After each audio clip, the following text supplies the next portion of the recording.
Assalamualaikum warahmatullahi wabarakatuh. Alhamdulillahirabbil alamin. Allahumma shalli ala Muhammad wa ala ali Muhammad. Pemirsa Khilafah News dimanapun Anda berada, salam jumpa kembali bersama dengan saya Aziz Rohman di program Kabar Petang edisi Kamis 25 Agustus 2022. Insya Allah beberapa menit ke depan kami akan menemani Anda mencermati dan menelaah berita paling menarik dan paling populer hari ini bersama narasumber yang kompeten di bidangnya dan tentunya dari sudut pandang Islam. Baiklah pemirsa, inilah kabar petang selengkapnya.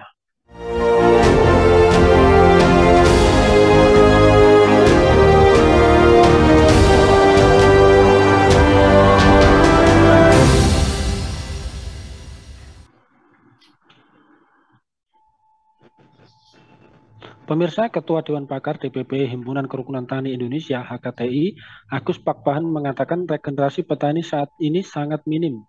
Karena itu, Ibu Dia perlu mendorong integrasi industri dan pertanian. Padahal sebelumnya Presiden Jokowi beberapa kali mewanti-wanti ancaman krisis pangan global dan berharap Indonesia bisa berperan membantu, terutama mengatasi ancaman kelaparan akut di puluhan negara di dunia. Secara umum memang generasi tua, maksudnya petani RI. Kalau saya ingin mencari tenaga kerja saat ini sudah susah.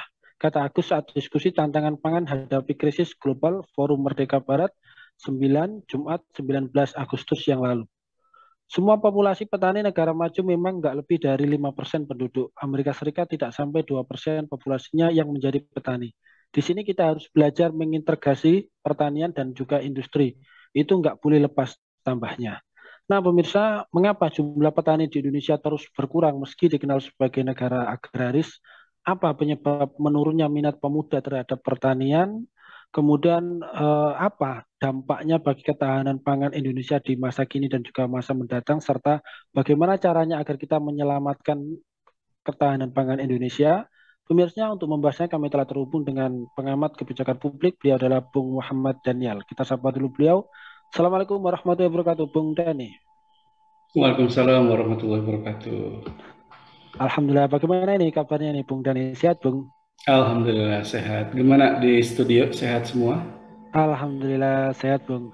Mhm. Langsung saja nih, Bung. Ini kan sebagaimana kita pahami bersama, ini kan Indonesia dijuluki sebagai sebuah negara agraris ya, di mana sektor pertanian menjadi hal yang sangat penting untuk dipenuhi. Tidak hanya sekedar pemenuhan berbagai komoditas saja, namun juga termasuk bagaimana regenerasi petani muda. Nah, kalau kita melihat dan mencermati kondisi sekarang, ini kira-kira mengapa anak muda yang bekerja di sektor pertanian ini menunjukkan tren yang menurun di negeri kita? Kira-kira apa ini penyebabnya? Bisa dijelaskan, Bung Daniel? Ya, terima kasih teman-teman yang di studio yang sudah memberikan kesempatan kepada saya. Ya. Assalamualaikum warahmatullahi wabarakatuh. Alhamdulillahilladzi nahmaduhu wa nasta'inu wa nastaghfiruh. Asyhadu an la ilaha illallah wa la syarika lah wa asyhadu anna Muhammadan abduhu wa rasuluh. Sayyidul mursalin wa khataman nabiyina fa shallallahu wa sallim alaihi wa ala alihi wa sahbihi ajmain. Amma ba'd. Baik, eh, mengenai pertanian di Indonesia ini sangat menarik ya untuk diperbincangkan karena pertanian itu kan sangat berpengaruh ya terhadap ketahanan pangan. Ya. Jadi kalau misalkan tidak ada pertanian, ya mana mungkin kita bisa eh, makan gitu ya.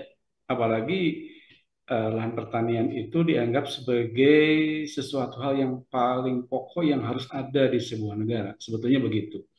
Sehingga kita bisa mempertahankan hidup kita.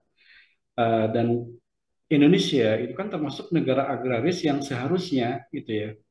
Sektor pertanian itu adalah yang paling unggul. Tapi kenyataannya tidak demikian. Bahkan tadi dikatakan ya oleh host bahwa eh, ternyata Indonesia adalah negara agraris, tetapi banyak sekarang para pemuda yang tidak berminat ya terhadap sektor pertanian. Ini mengapa gitu ya?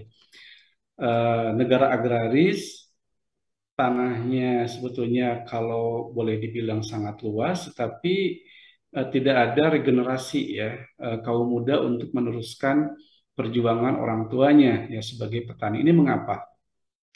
Yang pertama mungkin yang bisa saya sampaikan adalah jadi sektor apa citra citra sektor pertanian itu sekarang itu kurang bergengsi ya. Karena ibaratnya kayak bekerja di lahan yang kotor gitu ya. Tentu eh, orang-orang zaman sekarang milenial itu inginnya dia kantoran bersih gitu kan. Sehingga di sini citra pertanian itu masih masih kurang kurang kurang baik gitu ya. Itu yang pertama. Kemudian yang kedua, memang pertanian itu susah-susah gampang ya. Itu ada resiko tinggi memang untuk bisa menghasilkan panen yang baik dengan kualitas yang baik ya. Karena saya pernah ya eh, berkolaborasi dengan teman untuk mengembangkan pertanian ya. Misalkan cabai itu sangat susah sekali. Bahkan pernah juga jagung gitu ya. Itu ternyata gagal, cabai juga gagal. Jadi saya kira memang spekulasinya sangat tinggi ya untuk menghasilkan panen yang baik, margin yang baik gitu kan. Kemudian yang berikutnya adalah eh, pertanian memang di sini kurang memberikan jaminan ya tingkat stabilitas. Apakah stabilitas ekonomi ya moneter atau stabilitas cuaca ya, sehingga ini sangat berpengaruh ya. Bagaimana memang merekayasa supaya faktor-faktor ekonomi kemudian juga cuaca ya yang tidak bisa diprediksi ini agak susah ya, sehingga dianggap susah gitu ya mengembangkan bisnis di sektor pertanian. Kemudian kontinuitas pendapatan juga demikian ya, karena kan dengan resiko yang tinggi tadi otomatis pendapatan juga semakin spekulasi ya yang akan kita peroleh. Kemudian juga kita melihat penguasaan lahan yang sempit ya. Ini kan setiap tahun berkurang gitu ya. Hampir 1.110 hektar itu setiap tahun lahan pertanian itu berkurang. Sehingga dengan berkurangnya lahan itu semakin apa ya, ada rasa pesimis untuk mengembangkan eh, industri pertanian gitu ya. Kemudian yang berikutnya adalah diversifikasi usaha industri pertanian itu di desa, karena kan yang namanya sektor pertanian itu identik dengan desa itu kurang berkembang gitu ya. Karena apa? Mungkin di sini pengetahuan dari para petani terkait diversifikasi usaha ini memang kurang ya, sehingga eh, mengurangi minat kaum milenial atau kaum muda untuk bergerak di sektor ini. Ya. Kemudian yang berikutnya, eh, apa suksesi pengelolaan usaha tani itu rendah. Orang tua yang memiliki usaha pertanian itu tidak mendidik anaknya untuk menjadi petani. Ya, bahkan orang tua yang petani itu mengajak anaknya, menyuruh anaknya untuk pergi ke kota mencari penghidupan yang lebih baik daripada bapaknya, gitu ya. Jadi tidak ada misalkan ya regenerasi dari bapaknya ke anaknya. Ya. Kemudian yang berikutnya adalah terkait kebijakan insentif dari pemerintah, khususnya kaum pemuda itu belum ada, belum belum maksimal, ya. Sehingga wajar kalau mereka tidak semangat untuk mengembangkan sektor pertanian. Kemudian yang terakhir eh, ada cara pandang yang berubah dari kaum muda, kaum milenial di era postmodern seperti sekarang ini, karena mereka menganggap bahwa eh, dekat-dekat dengan pertanian itu berarti dekat-dekat dengan kemiskinan, dekat-dekat dengan hal yang kotor gitu ya. Sehingga mereka cenderung menjauhi sektor pertanian ya untuk mengembangkan kehidupan mereka. Begitu kurang lebih. Ya, baik, Bung. Lantas kemudian, sebagaimana yang sedikit Anda singgung tadi ya, terutama terkait dengan menurunnya jumlah lahan pertanian, ya, menurut Anda seperti ini, seperti apa ini? Ini kan hampir dikatakan setiap tahun ya lahan pertanian di Indonesia ini semakin berkurang ya, entah itu menjadi perumahan, pabrik ataupun yang lain. Ini mohon tanggapannya. Ini mengapa hal ini bisa terjadi begitu? Ya, memang kalau kita dikerucutkan lagi ya, ada problem yang sebetulnya ini termasuk mendasar juga, yaitu ada fungsi ya, alih fungsi pertanian, lahan pertanian. Sehingga lahan pertanian ini menurut Badan Pusat Statistik itu hampir kurang lebih lah gitu ya, 110.000 hektar per tahun itu berkurang. Untuk apa ya? untuk berbagai macam ya, misalkan perumahan, karena memang penduduk Indonesia itu kan bertambah ya, bertambah terus gitu. Sehingga dibutuhkan lahan untuk perumahan. Sedangkan lahan untuk perumahan ini semakin sedikit, sehingga butuh pembukaan yang baru, yaitu mau tidak mau lahan pertanian yang paling banyak dikorbankan ya. Jadi yang paling banyak dikorbankan untuk lahan-lahan perumahan ya, itu adalah lahan pertanian. Itu menurut BPS ya. Sehingga di sini menimbulkan sebuah permasalahan ketika ingin mengembangkan perekonomian melalui sektor pertanian. Ya. Dan perlu diingat bahwa di Indonesia ini ya, rata-rata petani Indonesia itu hanya memiliki luas lahan itu 0,2 hektar ya. Saking sempitnya lahan, saking berkurangnya lahan, itu setiap petani itu memiliki rata-rata 0,2 hektar ya. 0,2 hektar itu berapa berapa luasnya, itu sangat sedikit sekali. Sedangkan kan yang namanya pertanian itu ketika kita ingin kembali modal ya, supaya lebih leluasa ya, prediksi tentang pendapatan eh, terkait dengan pertanian itu baik gitu kan, itu biasanya kan mereka, para petani itu menginginkan luas lahan yang sangat sangat luas ya untuk menutupi kehidupan mereka gitu. Ini bayangkan ya, cuma 0,2 hektar. Belum lagi pengurangan-pengurangan mungkin tidak sampai seperti itu. Nah, oleh karena itu maka menurut saya di sini harus ada gitu ya, pemerintah untuk membuat kebijakan mempertahankan lahan yang ada, bahkan membuka lahan yang baru untuk pertanian gitu. Seperti itu.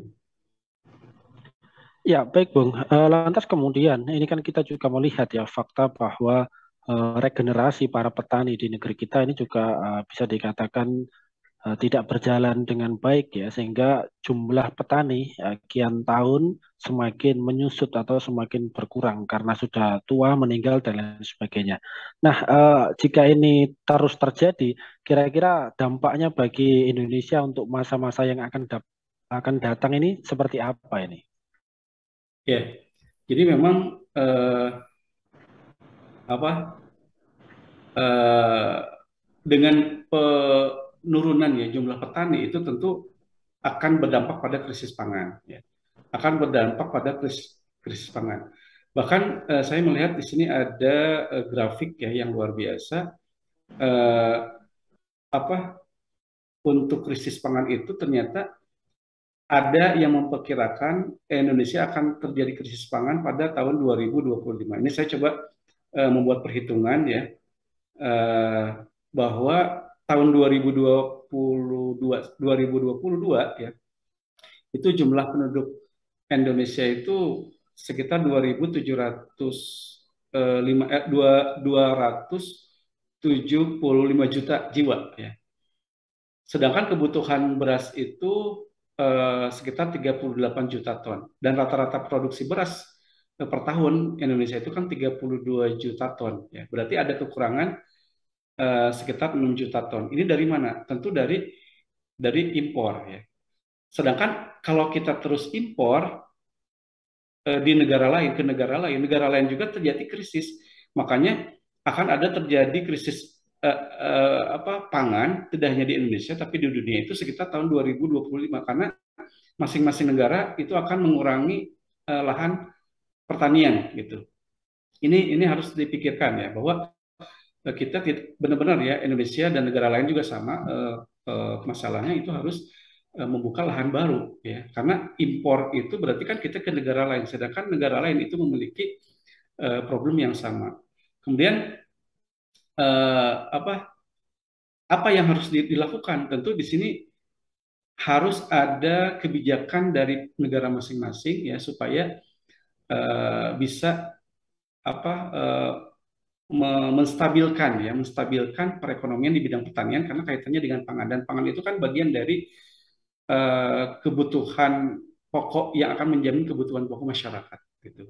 Oleh karena itu maka kalau tidak ada lahan pertanian, kemudian tidak ada regenerasi, bisa dibayangkan ya, Kalau sudah benar-benar terjadi krisis pangan secara global, udah kita banyak mengalami kelaparan. Ya, seperti itu. Ya, baik, Bung. Lantas kemudian, mohon analisisnya juga ini, terutama terkait dengan politik pertanian di era pemerintahan sekarang, di era Pak Jokowi Amin, yang mana kita bisa melihat juga bagaimana program regenerasi petani muda di masa kini dan masa mendatang ini seperti apa ini kebijakan sekarang ini. Ya, Mohon ya. tanggapannya. Jadi saya melihat di era Jokowi Amin ini, masuk Maruf Amin ini, itu banyak lahan pertanian yang sebetulnya dikurangi, ya. Dan apa tuh, yang menguasai lahan itu ternyata banyak para kapitalis, ya, banyak para kapitalis. Dan di sini para petani masyarakat itu kekurangan lahan pertanian, gitu. Walaupun sebetulnya pemerintahan era Jokowi itu mengklaim bahwa mereka sudah berusaha untuk melakukan banyak hal, ya, banyak hal terkait dengan eh, program untuk pengembangan sektor pertanian. Ya. Misalkan melalui Kementerian Pertanian itu ada aksi, ya, aksi yang dilakukan berupa penyuluhan, kemudian ada pendidikan vokasi dan pelatihan untuk mendukung usaha milenial, gitu, petani milenial. Kemudian yang kedua juga ada penyuluhan pendidikan vokasi dan pelatihan untuk mendukung program utama pertanian. Gitu. Bahkan pemerintah katanya menargetkan, ya, sejak tahun 2020 itu bagaimana pengusaha pertanian milenial kaum muda itu akan tumbuh setiap tahun itu 500.000 petani, ya. Sehingga totalnya tahun 2024 akhir masa kepemimpinan Jokowi ini ada 2,5 juta petani milenial yang siap, ya, untuk menggarap sektor pertanian di Indonesia. Tapi ini ternyata tidak terpenuhi, gitu ya. Bahkan katanya ada program-program di masa yang akan datang, apa, bagaimana sektor pertanian itu semakin tumbuh, gitu ya, dengan misalkan ada program duta petani milenial, ada duta petani andalan, ya, kemudian ada penerapan digitalisasi pertanian dan sebagainya. Ya. Tapi faktanya memang tidak tidak tidak maksimal, ya. Karena apa? Saya melihat di sini problem lahan ini harus di apa ya? Harus dilakukan terlebih dahulu, ya. Bagaimana lahan ini, kalaupun bertambah itu pernah, ya, tahun berapa itu ada pertambahan lahan pertanian itu pun karena salah pencatatan. Tetapi ternyata lahan pertanian yang bertambah itu dikuasai oleh para pemodal. Gitu. Ini, ya, jadi era pertanian di Jokowi ini belum belum belum bisa dikatakan berhasil, ya. Karena lahan saja itu banyak digunakan untuk infrastruktur. Ya. Bagaimana bisa mengembangkan pertanian kalau memang seperti ini? Ya, baik Bung. Kembali kepada kasus regenerasi para petani muda ini. Kira-kira bisa dijelaskan ini, Bung, apa upaya konkret yang perlu dilakukan oleh negara, terutama agar minat para pemuda ini bekerja di sektor pertanian itu bisa tumbuh dengan baik, sehingga kita tidak kekurangan petani untuk masa-masa yang akan datang. Jadi menurut saya sih strategi yang harus dilakukan itu, ya, bagaimana negara atau pemerintah di sini menarik minat pemuda, ya, di bidang pertanian ini. Yang pertama, bagaimana pemerintah di sini bisa mengubah persepsi generasi muda terkait dengan sektor pertanian ini, ya. Jadi bagaimana sektor pertanian itu menjadi sektor yang menarik dan menjanjikan untuk dikelola bila dilakukan secara sungguh-sungguh. Itu yang pertama. Terus yang kedua, harus ada pengembangan agroindustri, ya. Jadi bagaimana industri pertanian ini berkembang, ya. Kemudian yang ketiga, harus ada inovasi teknologi karena pertanian yang berkembang seperti di Jepang, di Amerika itu ternyata karena ada campur tangan inovasi teknologi, ya, yang selama ini di Indonesia tidak, ya, lebih konvensional. Kemudian yang keempat itu harus ada pemberian insentif khusus, ya, kepada para petani muda Karena selama ini kebijakan belum ada. Ya, walaupun katanya Jokowi melalui Kementan itu akan melakukan memberikan ya insentif khusus pada para petani muda. Kemudian yang berikutnya adalah yang kelima itu harus ada pengembangan pertanian yang lebih modern ya daripada tradisional yang selama ini dilakukan. Kemudian yang keenam harus ada pelatihan dan pemberdayaan ya bagi para milenial untuk supaya bisa mengembangkan sektor pertanian ini. Dan yang terakhir mau tidak mau pemerintah di sini harus memperkenalkan ya pertanian kepada generasi muda sejak dini ya karena persepsi negatif ya terkait dengan pertanian gitu ya itu masih sangat melekat gitu ya. Itu saya kira yang harus dilakukan. Ya, baik Bung. Terakhir Bung, lantas kemudian di masa depan ini kan kita melihat juga beban sektor pertanian kelihatannya juga akan semakin meningkat. Ya. Lalu kira-kira apa solusi yang tepat untuk menjawab kegagalan sistem kapitalisme sekarang di dalam mengatasi regenerasi petani dan juga untuk mewujudkan ketahanan pangan? Ya. Jadi perlu diakui bahwa sekarang itu kapitalisasi sektor pertanian itu sangat-sangat gencar ya, dan di masa ini tidak hanya di Indonesia tapi di negara lain juga demikian gitu ya. Kalaupun ada lahan ya itu juga dikuasai oleh para pemodal ya. Bahkan asing masuk ke sana sehingga kemandirian atau kedaulatan pangan itu tidak ada ya. Nah, oleh karena itu maka di sini harus kita terutama ya bagaimana kegagalan sistem kapitalisme yang begitu menghancurkan ya sektor pertanian dan juga mengatasi regenerasi ini harus dilakukan. Dan sebetulnya saya di sini ada alternatif ya bagaimana Islam ya di sini mengatur ketahanan pangan ya melalui sektor pertanian ini.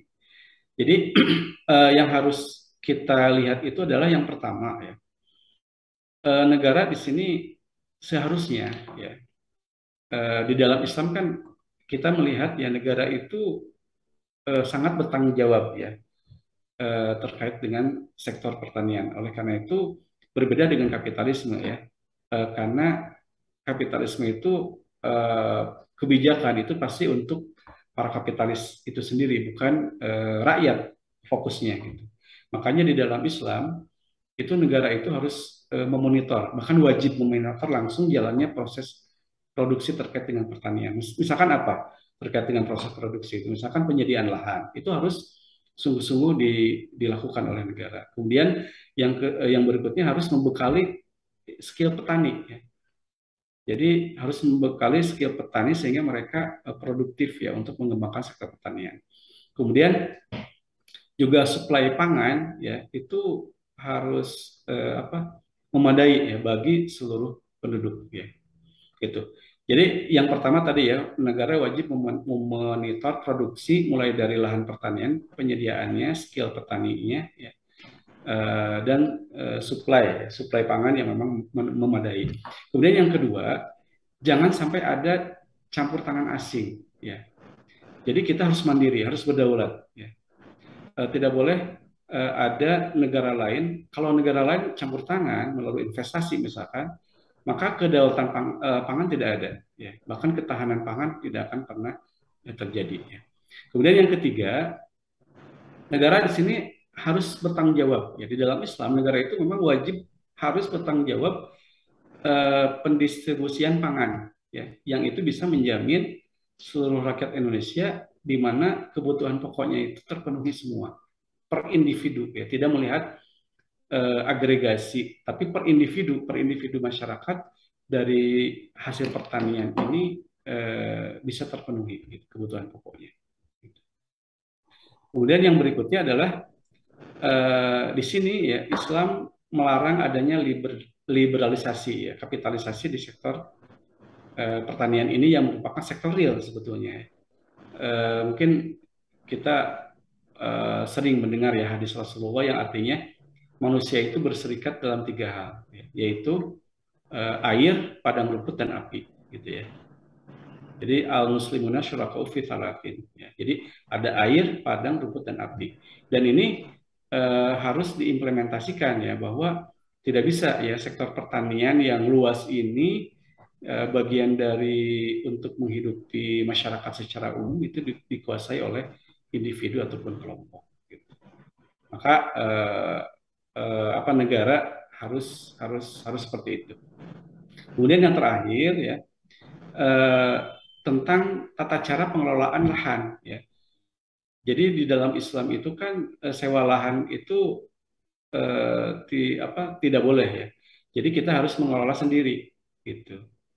Itu yang pertama. Terus yang berikutnya adalah kalaupun mau bukan sewa lahan ya, tetapi bukan sewa lahan pertanian atau tetapi berkolaborasi untuk bersama-sama melakukan pengelolaan lahan gitu ya.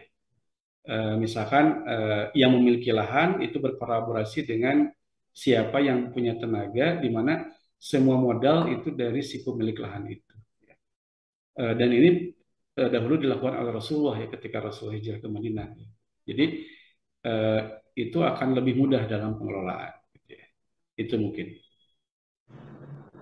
Ya baik Mas Syawani, luar biasa nih pencerahan dan juga penjelasannya nih. Syukron wa jazakumullahu khairan kasiran kepada Bung Daniel yang telah sudi ya hadir di kabar petang pada edisi kali ini dan juga sudi memberikan pencerahan dan penjelasan. Terima kasih Bung Daniel. Insya Allah nanti kita ketemu lagi lain waktu dan juga lain kesempatan. Assalamualaikum warahmatullahi wabarakatuh, Bung Daniel. Waalaikumsalam warahmatullahi wabarakatuh. Jazakallah. Baik pemirsa, demikianlah kabar petang pada edisi kali ini. Semoga Anda mendapatkan banyak manfaat dari acara kami. Jangan lupa saksikan kami besok di jam dan channel yang sama. Dan jangan lupa juga like, comment, share, subscribe, serta klik tekan tombol loncengnya agar tidak ketinggalan update terbaru dari Khilafah News. Karena hanya di sinilah Anda akan mendapatkan informasi aktual, terpopuler, dan tentunya dari sudut pandang Islam. Akhirnya saya Aziz Rahman beserta seluruh kru yang bertugas undur diri. Wassalamualaikum warahmatullahi wabarakatuh.